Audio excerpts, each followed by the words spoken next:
Real life میں اپنی حقیقی زندگی میں اگر جائزہ لے دیکھیں تو یہ بات جو ہے حقیقت ہے کہ انسان جو ہے اس کے اندر تمناؤں کی انتہا نہیں ہے. بچپن میں ہے تو تمنا اپنی عمر کے لحاظ سے اس کی وہ تمنائیں جو خواہشات ہیں وہ جوانی کی دہلیز پر قدم رکھتا ہے تو اس کی تمنائیں الگ, عمر ڈھلنے کے بعد جو تمنائیں آرزو ہے وہ, اور بڑھاپے آنے کا جو تمنا ہے آرزو ہے وہ, یہاں تک کہ وہ اب مرنے کی تمنا اس کے دل میں نہیں ہے. خواہشات کی تمنا اتنی خواہشات اس کے پاس ابھی موجود ہے کہ اس نے مرنے کے بارے سے نہیں سوچا, کہ خواہشات کی تکمیل کے بارے سے سوچ رہا کہ کیسے میری خواہشات کو بند ہوگی. اور دوسرا جو ہے دولت کی محبت, دولت اس قدر دولت کی محبت, یہ انسان کی زندگی کی ایک حقیقت ہے کہ انسان دولت کے حوالے سے کبھی کبھی اندھا ہو جاتا ہے. وہ یہ نہیں سمجھتا کہ میں کس طریقے سے دولت کما رہا ہوں, مسلمان ہو, غیر مسلم ہو, مومن ہو, کافر ہو, طالب سب نہیں ہیں, لیکن جائز راستے اختیار کرنے والے کم ہیں. ابھی آپ دیکھیں گے ہمارے شہر میں ایسے ایسے لوگ ہیں جنہیں اللہ نے بے پناہ نوازا, لیکن اس کے باوجود بھی بہت سارے ایسے لوگ ہیں کہ ان کے پاس دل نہیں ہے. نوازا ضرور ہے اللہ نے, لیکن دل نہیں ہے ان کے پاس, اور اپنے سرمایہ کا غلط استعمال کرتے ہیں.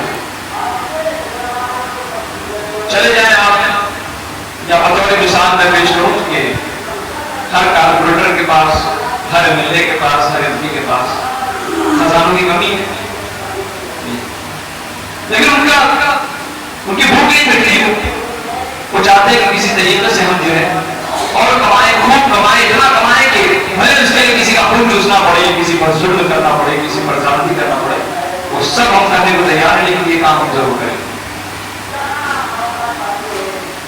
آپ دیکھیں ہمارے شہر کے جو حالات ہیں, موضوع کی طرف میں موضوع سے ہٹا ہوں, لیکن میں بتانا چاہتا ہوں کہ جو ہمارے شہر کے حالات ہیں آپ جانتے ہیں, ایسے ایسے لوگ ہم پر حاکم بنے ہوئے ہیں. بطور خاص ہمارے شہر میں کچھ ایسے چنیدہ چہرے موجود ہیں جنہوں نے صرف قوم کو کھایا ہے, لوٹا ہے, لوٹ کھسوٹ مچایا ہے اور پورے خزانے خالی کر دیے. ایسے لوگ ہیں, اور وہی پھر جیت کے آئیں گے, وہی پھر امیدوار بنیں گے. ایک انسانی حقیقت کو سرکار نے بیان فرمایا کہ دولت کی جو تمنا ہے وہ رکتی نہیں ہے, تھمتی نہیں ہے. کیسے بھی کمانا, یہ کیا ہے, اقتدار کی لالچ, دولت کی تمنا, اسی لیے انسان سب کچھ کرنا, پوسٹ چاہیے, عہدہ چاہیے, اسی لیے کرنا. دولت کی تمنا ہے وہ کر رہا ہے, کرسی چاہیے اس لیے کر رہا ہے. آپ دیکھیں, اور ابھی الیکشن کا دور آنے والا ہے تو تیاریاں زور شور میں چالو ہے. معلومات کہیں سے مل گئی کہ اب تک پارٹی کے لیول پر 22 لوگوں نے جو ہے اپنی خواہشات کا اظہار کیا کہ میں بھی لڑوں گا, میں بھی الیکشن میں اتروں گا, میں بھی فارم بھروں گا. چالو ہے سلسلہ, تماشا دیکھتے رہے. بندروں کا ناچ چالو ہے, بندر باٹ چالو ہے. جو بیچارے جس کا دامن پورا نہ ہو رہا تھا, اب پارٹی چینج کر کے, پارٹی تبدیل کر کے پھر دامن صاف کروا لے گا. جس کا اٹھنا بیٹھنا ہمیشہ آوارگی میں رہا ہو, قوم کو لوٹ کھسوٹ میں, قوم لوٹ کھسوٹ کر کے قوم کو بمبار کرنے کا رہا ہو, اب ایسا شخص جو ہے پارٹی چینج کر کے تبدیل کر کے دوسری پارٹی میں آ جائے گا, اس میں کام صاف ہو جائے گا, پھر دوسرے شہر لے کے آئے گا, پارٹی اس کا سپورٹ کرے گی, پھر وہ بیچارے جیتے. یہ بھی ہونے والا ہے. یہ سب کیوں ہو رہا ہے؟